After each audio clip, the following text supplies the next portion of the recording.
உங்ககிட்ட பைக் இருக்கா? போலாம். தாராளமா போங்க, ஆனா தனியா போங்க. அந்த சத்தம்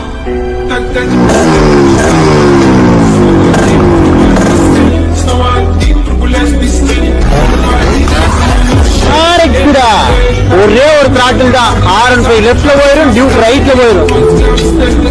முடிவு பண்ணா